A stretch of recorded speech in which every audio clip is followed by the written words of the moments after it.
கர்த்தர் சொல்லக்கூடியது மிக முக்கியம். அப்ப யுத்தங்களையும் செய்திகள் என்ன செய்வோம், கேள்விப்படுவீர்கள். வரும், இது வரைக்கும் உலகம் பார்க்காத மிக மோசமான யுத்தம் வரும்.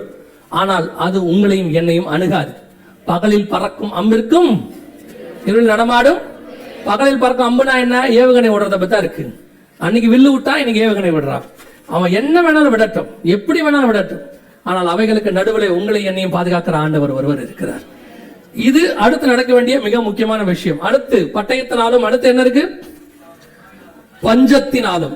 என்ன இருக்கு, பஞ்சம். இப்ப நீங்க பார்த்த பஞ்சம் வேற, இப்ப நீங்க பார்த்த கோதுமை பஞ்சம் வேற, வேறொரு பஞ்சத்தை குறித்து சொல்லப்படுகிறது. இங்க பாருங்க, இப்ப மிக மோசமான பஞ்சம் ஒன்று வருவதாக சொல்லப்படுது. இது உலகத்திலேயே இந்த மாதிரி பஞ்சம் வந்தது இல்லையாமா. உணவு தட்டுப்பாட்டால் உலகம் பேரழிவை சந்திக்கும் என்று ஐநா பொதுச் செயலாளர் அன்டோனியோ குட்டரஸ் எச்சரித்துள்ளார். ஜெர்மன் தலைநகர் பெர்லினில் பணக்கார மற்றும் வளரும் நாடுகளைச் சேர்ந்த அதிகாரிகள் பங்கேற்ற கூட்டம் நடந்தது. இந்த கூட்டத்தில் கலந்து கொண்டு பேசிய ஐநா பொதுச் செயலாளர் அன்டோனியோ குட்டரஸ் பருவநிலை மாற்றம், கொரோனா ஆகியவை முன்னெப்போதும் இல்லாத அளவிற்கு பட்டினி பிரச்சனையை உருவாக்கின என தெரிவித்தார். உணவு கிடைக்காத பிரச்சனை உலக அளவில் உணவு தட்டுப்பாடாக மாறும் என்றும், உணவு தட்டுப்பாட்டால் உலகம் பேரழிவை சந்திக்கும் எனவும் எச்சரித்தார். இது உணவு தட்டுப்பாடு மட்டும் மிகப்பெரிய பேரழிவை சந்திக்கும் என்று எச்சரிக்கை. இதை தாண்டி தண்ணி பஞ்சம் இருக்கு, காத்து பஞ்சம் இருக்கு, எல்லா பஞ்சமும் இருக்கு, ஒருமித்து வரும். வெளிப்படுத்தின விசேஷம் 16ஆம் அதிகாரம் 12வது வசனத்தை வாசிக்கும் போது, 6ஆம் தூதன் தன் கலசத்தில் உள்ளதை ஐப்ராத் என்னும் பெரிய நதியின் மேல் ஊற்றினான். அப்பொழுது சூரியன் உதிக்கும் திசையிலிருந்து வரும் ராஜாக்களுக்கு வழியை ஆயத்தம் பண்ணும்படி அந்த நதியின் தண்ணீர் வற்றி போயிற்று. ஐப்ராத் நதி என்ன ஆயிடுமா, இப்ப நம்ம கண்ணுக்கு முன்னாடி அதுவும் நடந்துருச்சு. இப்போ பாத்தீங்கன்னு சொன்னா முழுக்க ஐப்ராத் நதி வத்தி போச்சு. இதையும் நம்ம பாக்குறோம். இதான் அது. கர்த்தர் சொன்னபடியே பஞ்சத்தினுடைய உச்சத்துக்கு நம்ம போகிறோம். உணவு தட்டுப்பாடு ஒரு பக்கம் இருக்கும், தண்ணி பஞ்சம் ஒரு பக்கம் இருக்கும். சமீபத்துல ஒரு ஆய்வுல சொல்றாங்க, பல மாநிலங்கள்ல தண்ணி பூமிக்கடியில சுத்தமா கெட்டு போச்சாம். குடிக்கிற அளவுல தண்ணி இல்லவே இல்லையாமா. இனி மழை பெஞ்சா மட்டும்தான் நல்ல தண்ணி கிடைக்க வாய்ப்பு இருக்குதாமா. பூமிக்கடி தண்ணி எல்லாம் கெட்டு போச்சாமா. இன்னைக்கு பல நாடுகள்ல அப்படிதான் இருக்கு சிச்சுவேஷன். ஆண்டவர் சொன்ன பஞ்சத்தினுடைய காலம். இதை தாண்டி நமக்கு நம்ம ஆவிக்குரிய சபைக்கு 8:11 ஆமோஸ் சொல்லுது, ஜனக்குறைவினால் உண்டாகிய தாகம் அல்ல, கர்த்தருடைய வசனம் கேட்க கிடையாத பஞ்சத்தை அனுப்புவேன் என்று கர்த்தர் சொல்லுகிறார். அடுத்து என்ன இருக்குது, வசன பஞ்சம். இந்த வசன பஞ்சத்தை பத்தி ஏற்கனவே நிறைய சொல்லியிருக்கோம். இப்ப இன்னொன்னு சொல்றோம், உங்களுக்கு நல்லா கவனிங்க. சமீபத்துல சைனால ஒரு ரூல் போட்டிருக்காங்க. நான் சொல்ற 2025 ஒரு ரூல் போட்டிருக்காங்க. அதன் அடிப்படையில் இப்போ எல்லா சபைகளும் எல்லா ஊழியர்களும் அல்லது விசுவாசிகள் கூட எதுல பழகிட்டாங்கன்னு கேட்டா, இந்த பைபிள் கொண்டு வந்து போறது நம்ம சபையில இருக்கு, நிறைய பேர்கிட்ட இருக்கு. பெரும்பான்மையானவங்க என்ன பண்ணிடுறாங்கன்னு கேட்டீங்கன்னா, இந்த ஆன்லைன் பைபிள் அல்லது ஆன்லைன்ல கொண்டு போறது, அப்புறம் சபையை ஆன்லைன்ல நடத்துறது, அவங்க சர்ச்சை அதுதான் நடத்துறாங்க. டிபெண்டபிள், அதை டிபெண்ட் பண்ணி தான் வச்சிருக்கிறாங்க. சைனால இப்ப என்ன பண்ணிட்டான்னா, திடீர்னு ஒரு ரூல் போட்டான். எல்லா வெப்சைட்டையும் ஸ்கிரீனிங் பண்ணி பைபிள் செர்மன் அல்லது பைபிள் செய்திகள் பிரசங்கங்கள் எதுவுமே கிடையாது, எதுவுமே செய்யக்கூடாது, எல்லாம் பிளாக் பண்ணியாச்சு. ஆல்ரெடி சர்ச்சை நடத்தக்கூடாதுன்னு சொல்லி சர்ச்சை அவங்க குடும்பப்படுத்தி அண்டர் கிரவுண்ட் சர்ச்சஸ் தான் இருக்கு. இப்போ ஆன்லைன்ல இருக்கிறது எல்லாத்தையும் தடை பண்ணிட்டாங்க. அதுக்கு அவன் ஒரு காரணம் சொல்றான், நீங்க ஆன்லைன்ல அப்படி பண்றீங்க இப்படி பண்றீங்க அப்படின்னு சொல்லிட்டு போட்டாச்சு.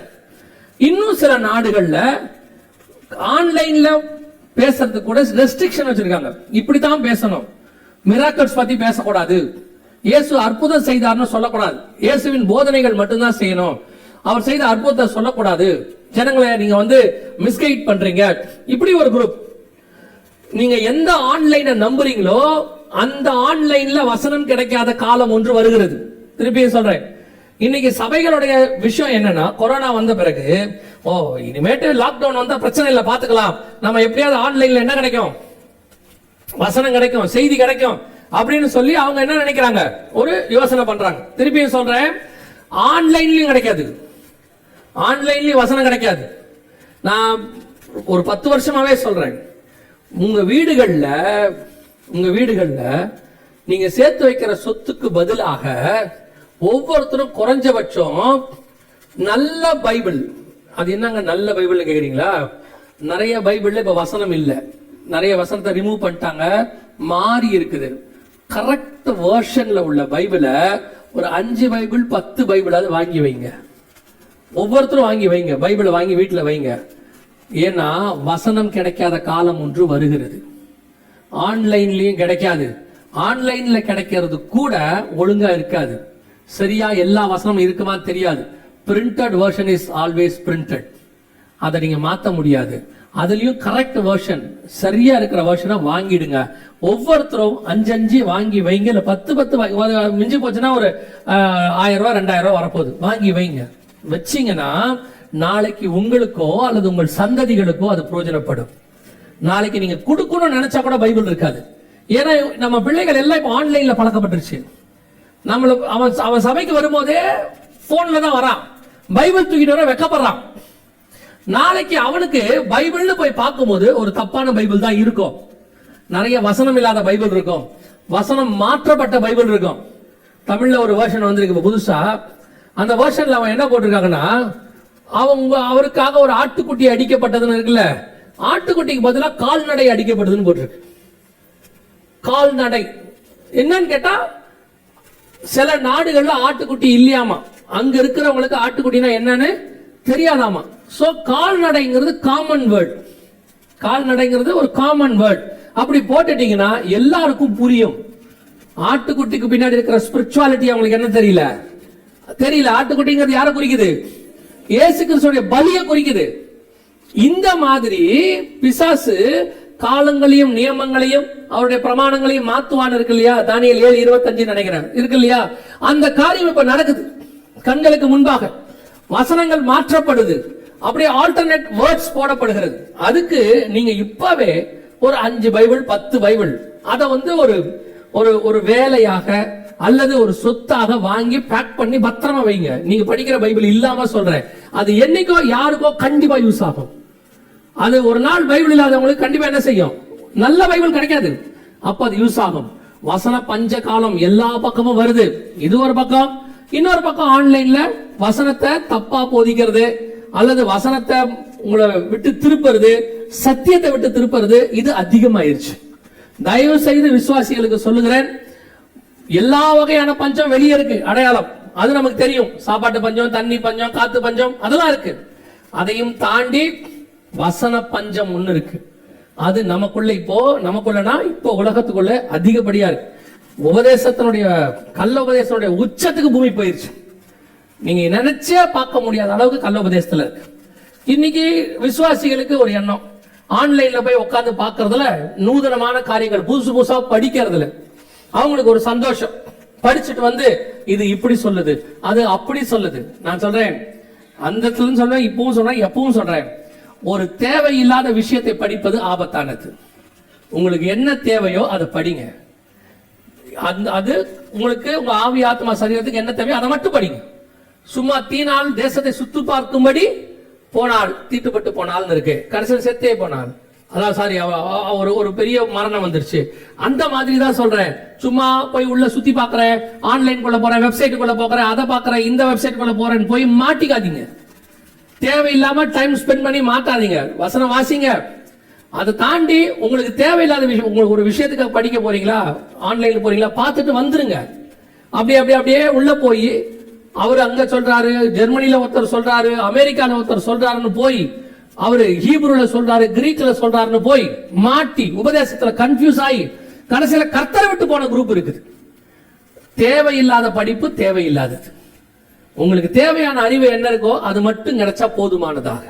நிறைய பேர் நூதனமா நிறைய உட்கார்ந்து பாக்குறாங்க. தயவு செய்து வேண்டாம். வசன பஞ்ச காலம் வந்திருக்கு. இதை தாண்டி அடுத்து சாவினாலும் துஷ்ட மிருகத்தினால இருக்கு. ஆனால் ஒன்று மட்டும் மனதில் நல்லா புரிஞ்சு வச்சு கொள்ளுங்க, கர்த்தருடைய வருகை மிக சமீபம். அந்த தலைமுறையை சார்ந்தவர்களாக நாம் இருப்பதற்கு நிறைய வாய்ப்பு இருக்குது. நம்முடைய காலத்துல கர்த்தர் சொன்ன இந்த தீர்க்க தரிசனங்கள் எல்லாம் துல்லியமாய் இப்படி நிறைவேறுமானால் இவைகள் சம்பவிக்க தொடங்கும் போது, லூக்கா 21:28 ஆண்டவர் சொல்றாரு, இவைகள் சம்பவிக்க தொடங்கும் போது உங்கள் மீட்பு சமீபமாய் இருக்கிறதால் நீங்கள் நிமிர்ந்து பார்த்து தலைகளை உயர்த்துங்கள். அப்ப இந்த காலகட்டம் வரும்போது கண்டிப்பா என்ன வரப்போகுது? கர்த்தருடைய சமீப வருகை, மீட்பு வரப்போகுது. நீங்களும் ஆயத்தமா இருக்கிறோமா? அதான் கேள்வி. இவ்வளவு அடையாளங்கள் எல்லாம் பாக்குறோமே, இதெல்லாம் வச்சு என்ன செய்யறோம்? வானத்தை நட்சத்திரத்தை அவங்க பாக்குறாங்க, வானசாஸ்திரிகள் பார்த்து என்ன நினைக்கிறாங்க?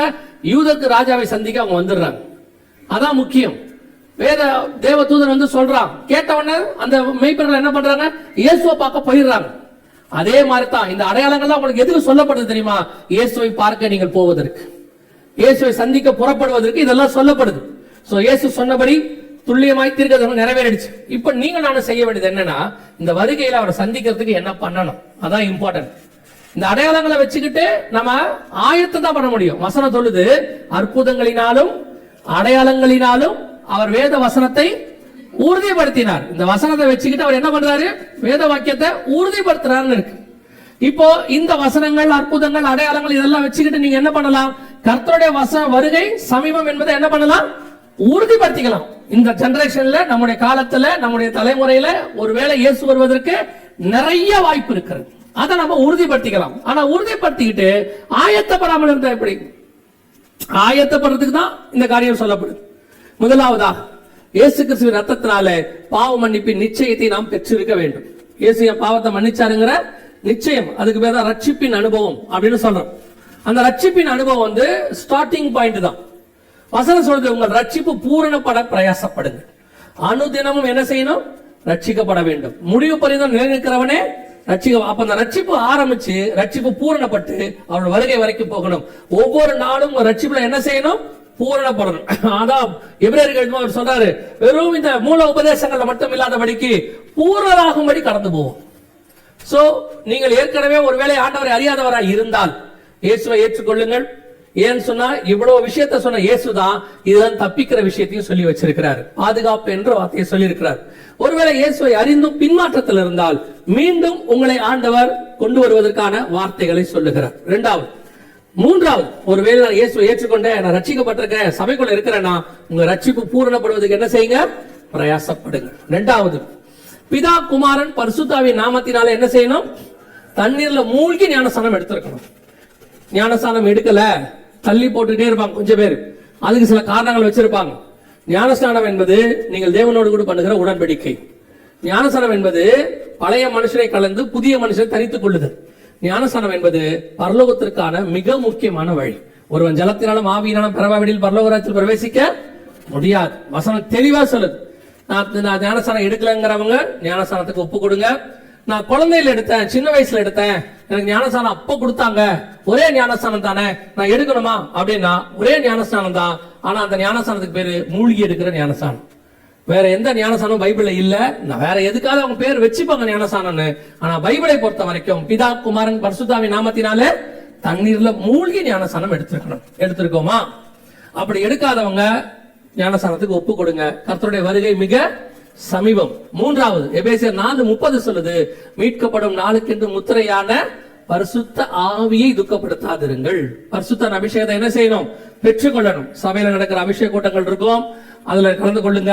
அபிஷேக கூட்டத்துல நீங்க கலந்துக்கும் போது ஆவியான நிரப்ப வல்லமை உள்ளவராக இருக்கிறார். ஒருவேளை நான் வீட்டுக்கு தெரியாம வரேன், நாங்க வந்து அபிஷேகம் பெறத்துக்கு கூட்டத்துக்குலாம் வர முடியாது, நாங்க தெரியாம தான் வரோம் அப்படின்னா ஒன்னும் பிரச்சனை இல்லை. நீங்க வீட்டுல யாரும் இல்லாத போது, தனிமையில இருக்கும் போது கதவை சாத்திக்கிட்டு முழங்கால் போட்டு நல்லா ஊக்கமா ஜெபம் பண்ணுங்க.